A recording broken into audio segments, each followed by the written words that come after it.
So, what is this? Is it a glass? No, this is figs. I was picking like 1 kilo of figs this morning, and it was on the fig trees. It's first of all, it's very interesting. You get to know the place very well. You are not just a regular tourist that is just, eating on a restaurant.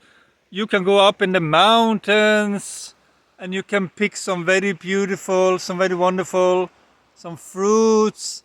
And now I'm going down, and when I was picking these figs, I was also picking the leaves of the figs. They are, according to tradition, very good for the health. And so I make my own herbal tea. And there are so many olives here. You see the olive trees everywhere with thousands of olives on every tree. It's so beautiful.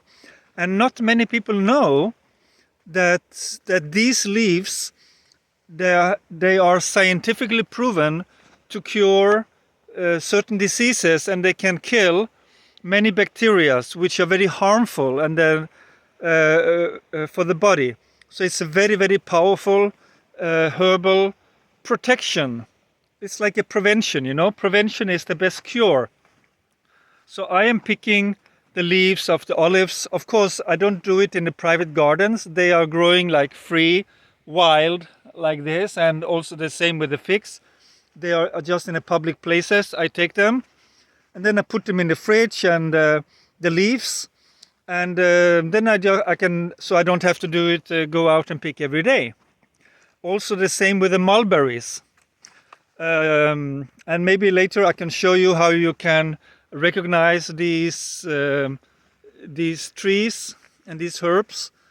It is not so difficult.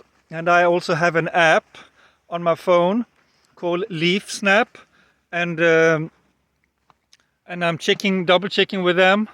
And also, usually you can see maybe some old mulberries still falling on the ground. You can check it like that, no? Because the olives now, they are in season. They're more easy to see and discover. Of course, we should never take any leaves that we don't know. We should not take any risks, yeah? We can ask the local population, and we can also check on internet and look on the trees to find some of the old berries, okay? So I will continue with my walk down here. That is the city, and I'm just living 1 kilometer away from here, like 10 minutes. Okay, have a wonderful day. Bye-bye.